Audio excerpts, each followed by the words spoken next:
la lutte contre la corruption. Vous avez beaucoup travaillé dessus. Je pense que c'est l'angle de votre campagne présidentielle. Est-ce que vous pouvez, pour ceux qui ne connaissent pas véritablement le Cameroun, mais qui nous regardent depuis dans toute l'Afrique, est-ce que vous pouvez nous donner les causes de ce mal-là qui ronge ce pays depuis de nombreuses années et quelles sont vos solutions si vous, demain, vous arrivez en responsabilité? Premièrement, un système qui est bâti sur le népotisme, un système qui ne récompense pas la compétence, le mérite ne compte pas pour beaucoup, et chaque chose que nous faisons, on va prendre quelques-uns. Pour le Covid, scandale. C'est la Chambre des comptes qui le constate. Pour la CAN, scandale. Même ici en France, j'ai été en contact avec le parquet financier de Paris. Il y a des enquêtes dans lesquelles les Camerounais sont impliqués. La société Bourbon, qui a été, je crois, condamnée au sud de la France, là, chez Marseille, des Camerounais étaient donc indexés. Vente de pétrole, Glencore, sur lequel j'ai fait des enquêtes, on a vendu le pétrole à 30% de décote. Il y a une autre société à qui on a vendu à 70% de décote. Donc, tout ce qui est fait, l'autoroute entre les deux grandes villes du Cameroun, donc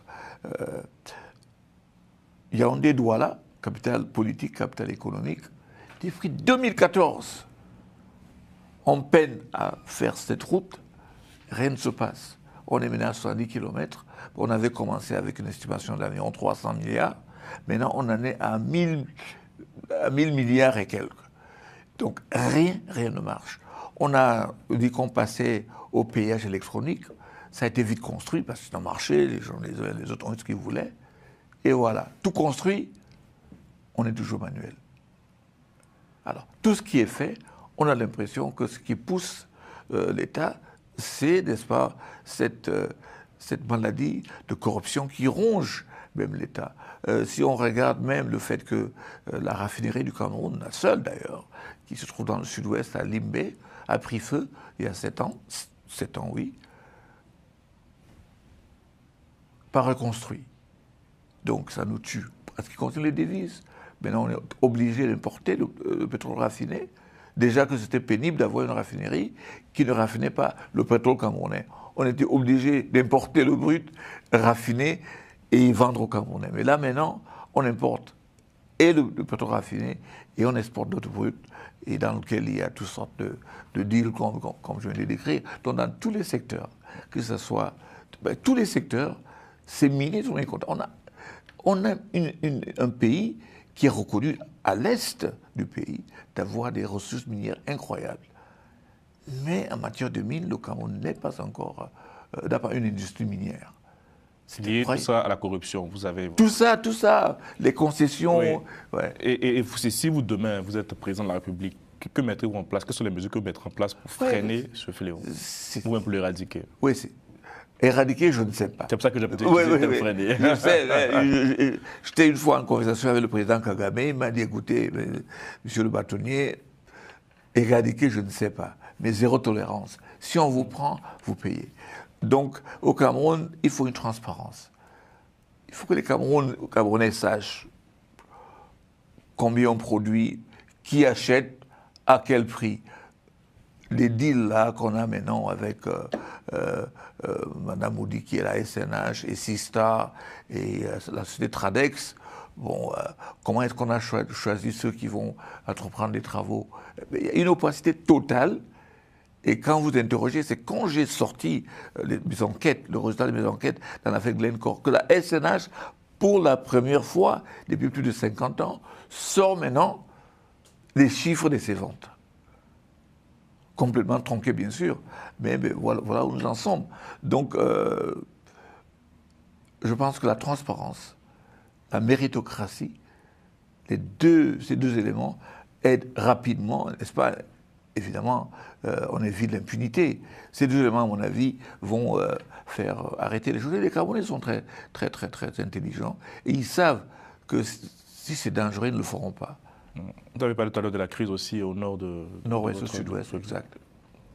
Quel est votre regard sur ce problème et aussi quelles sont vos solutions pour pour aller plus vite. Et je pense que nous avons mal géré le partenariat, n'est-ce pas, entre le Cameroun qui était colonisé, n'est-ce pas, par l'Angleterre, pas colonisé, qui était sous tutelle britannique, et le Cameroun qui était devenu indépendant et appelé la République du Cameroun.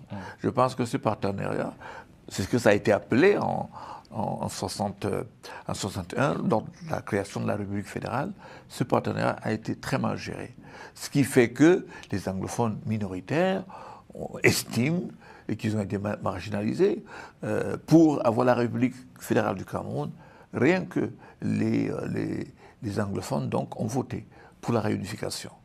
Mais pour passer maintenant à la République unie, donc à l'État unitaire, tout le monde a voté. Et à partir de là, on a vu une certaine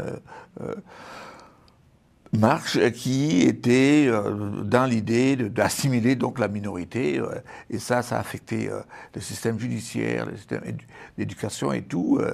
Et ce glissement, jusqu'en 1992, quand on a eu les toutes premières élections multipartites, avec l'anglophone John Frundi de Recte Mémoire, qui, à mon avis, et à l'avis de beaucoup d'experts, a fait gagner, et qui n'a pas pu prendre le pouvoir parce qu'il aurait perdu par 4 points. Quand un chef d'État africain perd les élections par 4 points, il faut se demander ce qui s'est passé. Bon, ben voilà, il a gagné par 4 points. Et puis, finalement, Frondine, et c'est la chance que nous avions pour sauver la République, à mon avis.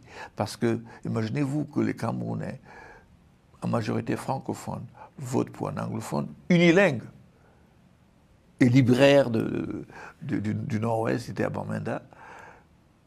Dès que ça s'est passé, les anglophones ont dit, bon, c'est impossible pour un anglophone de devenir président. Moi, on me l'a dit depuis 2018, et que c'est impossible. Donc finalement, les anglophones ont dit, mais si ce n'est pas possible, nous préférons repartir au système fédéral. Ça a freiné, pas de dialogue, on ne parle pas, jusqu'à l'éclatement en 2016 par les avocats, n'est-ce pas, et les enseignants qui nous ont amenés où nous sommes aujourd'hui.